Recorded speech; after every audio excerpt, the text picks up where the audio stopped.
Bismillahirrahmanirrahim. Assalamualaikum warahmatullahi wabarakatuh. Bersua dalam berita perdana malam ini, saya Syaful Bakrin Haji Suhaili. Dan saya Rafiza Haji Mahmud. Berita-berita utama malam ini.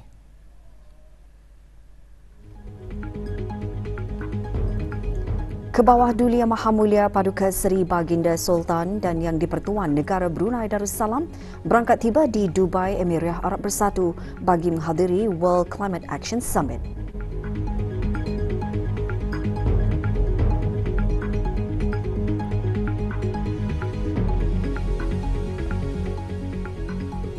Pelancaran aplikasi TV Android RTB Go usaha untuk memperluaskan skop penyiaran dalam industri penstreaman media.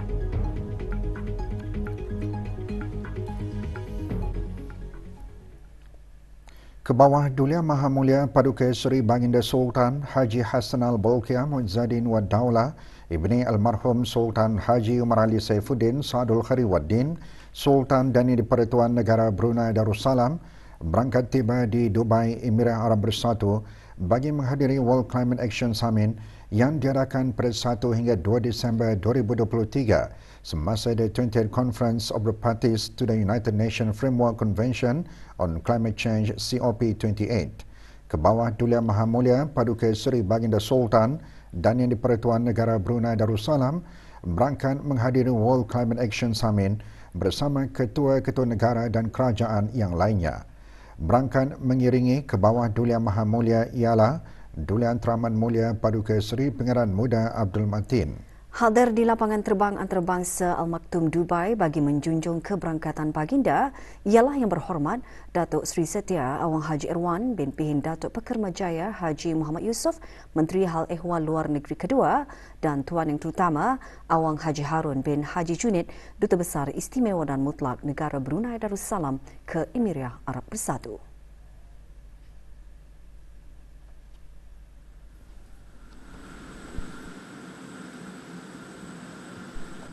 Keberangkatan tiba baginda dijunjung oleh His Highness Saif bin Zaid Al Nahyan, Timbalan Perdana Menteri dan Minister of Interior Emirat Arab Bersatu. Sidang kemuncak tersebut mengalu-alukan para pemimpin dunia untuk membentangkan perkembangan dan aspirasi dalam semua tunggak Perjanjian Paris sekaligus menjana momentum dan bimbingan bagi acara-acara lain yang dianjurkan semasa COP.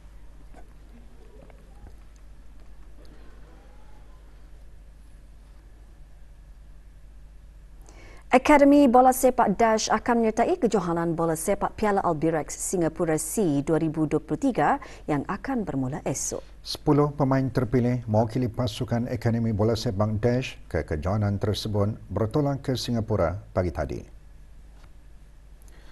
Berangkat mewakili pasukan Akademi Bola Sepak Dash yang Teramat Mulia Pangeran Muda Abdul Muntaqim, Ibni Duli Yang Teramat Mulia Paduka Seri Pangeran Muda Mahkota Pangeran Muda Haji Al-Muhtadi Billah.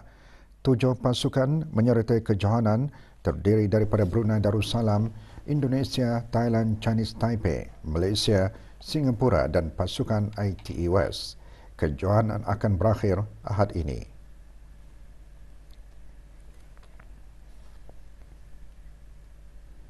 Pengangkutan rekreasi dan kebudayaan dan perhiasan mendorong peningkatan harga bukan makanan bagi indeks harga pengguna bulan Oktober 2023. Perincian mengenai bahan beritanya selepas ini.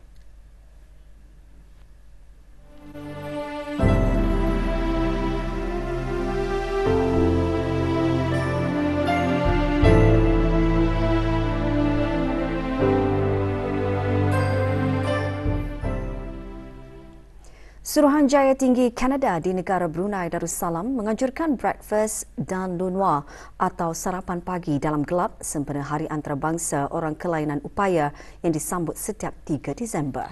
Acara yang merupakan sebahagian dari kegiatan Pesta Disember Brunei ke-7 berlangsung di Ibu Negara. Hadir Puan Yang Terutama Amber Dickey, Pesuruhjaya Tinggi Kanada ke negara ini. Semasa acara tersebut, para tetamu merasai sendiri cabaran yang dihadapi oleh golongan kurang penglihatan dengan diberikan pilihan menutup mata dan berjalan sendiri ke Dewan menggunakan tongkat atau dibimbing ke tempat duduk. Selain itu, mereka juga menggunakan deria bau, pendengaran dan sentuhan untuk menikmati sarapan pagi.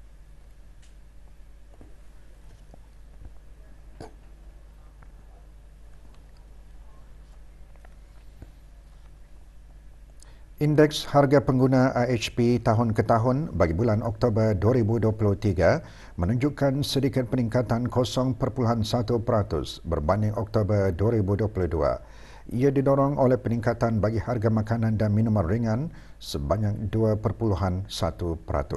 Manakala harga bukan makanan menunjukkan penurunan 0.5%. Peningkatan tahun ke tahun bagi harga makanan dan minuman ringan adalah disebabkan oleh peningkatan harga minuman ringan.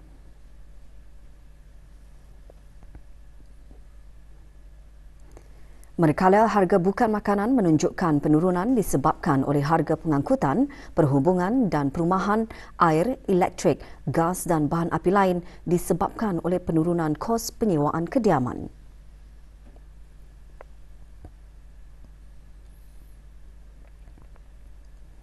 Bagi perubahan bulan ke bulan, IHP juga menunjukkan peningkatan 0.1% didorong oleh peningkatan bagi harga makanan dan minuman ringan dan harga bukan makanan. Manakala peningkatan bagi harga bukan makanan disumbangkan oleh pengangkutan, rekreasi dan kebudayaan dan perhiasan, perkakasan isi rumah dan penyelenggaraan rutin isi rumah.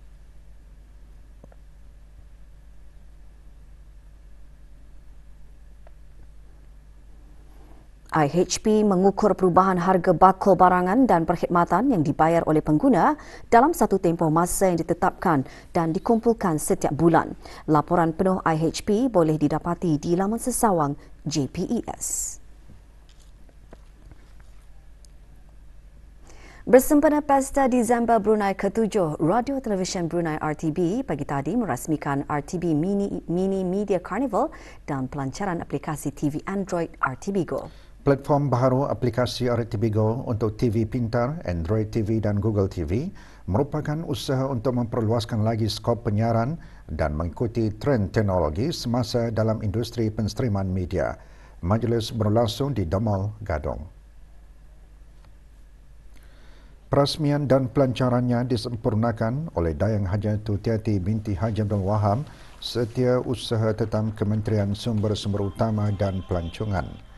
Majlis pelancaran aplikasi TV Android RTB Go turut disokong oleh Imagine Sdn Bhd, Intracom Brunei dan Neo oleh Advanced Distribution Sdn Bhd.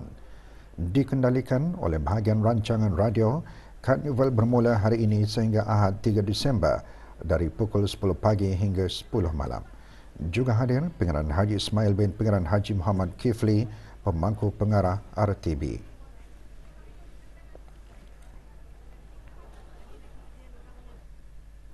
Islam mengajar umatnya menyantuni orang kelainan upaya OKU dalam semua hal, sama ada dalam urusan duniawi ataupun ukhrawi, lebih-lebih lagi dalam perihal ibadat. Beribadat kepada Allah Subhanahu Wa Taala adalah perkara utama dalam ajaran Islam. Tidak ada pengecualian bagi setiap individu yang mukallaf, sama ada mereka insan sempurna atau kelainan upaya. Perkara tersebut antara intipati khutbah Jumaat hari ini bertajuk Semua Manusia Sama di Sisi Allah Subhanahu Wa Taala. Beribadat kepada Allah Subhanahu Wa Taala adalah perkara utama dalam ajaran Islam. Tidak ada pengecualian bagi setiap individu yang mukallaf, sama ada mereka insan sempurna atau kelainan upaya. Sebagai masyarakat yang penyayang, adalah menjadi tanggungjawab kita untuk sedar dan ingat bahawa kehadiran golongan uku di dunia ini bukanlah untuk dihina dan dicerca. Malah setiap dari kita mempunyai peranan penting dalam memastikan golongan uku berada dalam keadaan yang aman dan sejahtera. Sama-samalah kita ingat dan sedar bahawa golongan uku memerlukan sokongan yang berterusan dari berbagai pihak bagi membolehkan mereka untuk berdikari bukan sahaja dari segi pembelajaran bahkan juga dalam bidang pekerjaan. Negara Brunei Darussalam menjadi tuan rumah Majlis Rantau Arkitek Asia 2023 Arkasia. Tahun ini, Pertubuhan Ukur Jurutera Arkitek Puja Brunei dan Akademi Puja Akademi Sdn Bhd PASB bertindak sebagai tuan rumah Arkasia. Pagi tadi diadakan mesyuarat meja bulat Cross Committee CCRT di Universiti Teknologi Brunei. Mesyuarat dipengerusikan bersama oleh Awang Haji Mahri bin Haji Abdul Latif, Jawatankuasa Tanggungjawab Sosial Arkitek ACSR Puja dan Arkitek Thomas Chung, Pengerusi ACSR. Mesyuarat antara lain membincangkan tanggungjawab mempromosi dan menggalakkan penglibatan profesional muda dengan memberikan sokongan dan peluang rangkaian dalam bidang yang dipilih. Other council members from Puja and dignitaries from Puja. Bazar Komuniti Hujung Minggu Tutung Baz sedang berlangsung selama 3 hari di kawasan letak kereta Kompleks Cempaka Bersaudara, Pekan Tutung. Diadakan sempena sambutan Hari Sukarelawan Antarabangsa 2023, bazar berlangsung sehingga Ahad ini. Lebih 30 pengusaha menyertai bazar anjuran Jabatan Bandaran Tutung, Jabatan Daerah Tutung dengan kerjasama Majlis Perundingan Kampung Sengkarai dan Badan Kemajuan dan Kreatif Daerah Tutung. Bazar antara lain bertujuan untuk merangsang pertumbuhan ekonomi di kawasan perbandaran Pekan Tutung. Bazar dibuka bagi kunjungan orang ramai bermula pukul 9 pagi hingga 10 malam.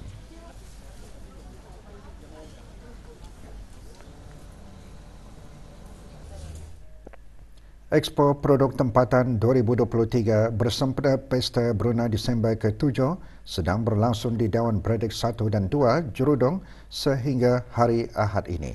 Dianjurkan oleh Kementerian Sumber-Sumber Utama dan Pelancongan dengan kerjasama Kementerian Kewangan dan Ekonomi, Kementerian Hal Ehwal Dalam Negeri dan Lembaga Kemajuan Ekonomi Brunei. Disertai oleh 200 buah syarikat, Expo merupakan salah satu usaha pihak kerajaan dalam menyediakan platform bagi syarikat dan pengusaha tempatan mempromosi produk masing-masing secara langsung kepada pembeli. Antara produk yang dipromosikan termasuk pertanian dan agri makanan dan perikanan dan pemprosesan makanan laut. Dalam temu bual bersama RTB, beberapa orang pengusaha mengongsikan keistimewaan produk yang mereka ketengahkan. Membawa campuran di antara bunga-bunga tempatan dan bunga-bunga import seperti bunga peklan. Jadi bunga ini banyak orang kita ni terutama sekali orang muda-muda yang sudah hendak tahu akan apa bunga peklan itu. Jadi kalau dulu zaman dulu orang suka bunga ini untuk majlis perkahwinan dan sebagainya. Kali ini yang spesialnya ditampilkan iaitu dasar daripada kami punya handcraft kita sendiri seperti kain tenunan asli Brunei, itu seperti kain jong sarat, serbang bangsi yang dihasilkan dasar daripada kain tenunan kita sendiri. Expo Produk Tempatan 2023 dibukakan bagi kunjungan orang ramai sehingga Ahad ini dari pukul 9 pagi hingga 9 malam. Nombor telefon bagi perkhidmatan perawatan pesakit di rumah dikemas kini bermula hari ini 1 Disember 2023. Kementerian Kesihatan memaklumkan nombor telefon yang baru itu hanya beroperasi semasa waktu pejabat sahaja. Beroperasi Isnin hingga Khamis dan Sabtu kecuali hari-hari kelepasan awam bermula pukul 8.30 pagi hingga 11.45 pagi dan 2 petang hingga 4 petang. Selepas waktu pejaban, Jumaat, Ahad dan hari-hari kelepasan awam bermula pukul 2.30 petang hingga 8.30 malam, orang ramai boleh menghubungi 744-0132 bagi pusat kesihatan di semua daerah. Talian telefon berkenaan adalah untuk kegunaan ahli keluarga dan penjaga pesakit yang berdaftar di bawah perkhidmatan perawatan pesakit di rumah sahaja. Maklumat lanjut layari www.moh.gov.bn atau platform media sosial Kementerian Kesihatan.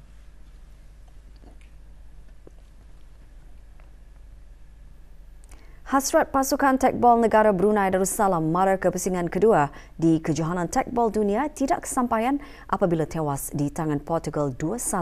Kejohanan berlangsung di Bangkok, Thailand.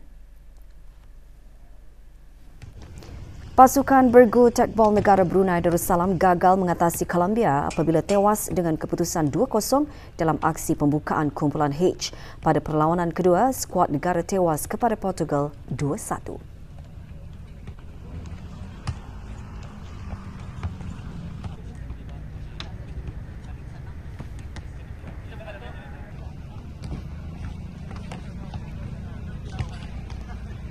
Dalam perlawanan terakhir, Brunei tidak berdepan masalah untuk menundukkan Kyrgyzstan dalam perlawanan penutup peringkat kumpulan.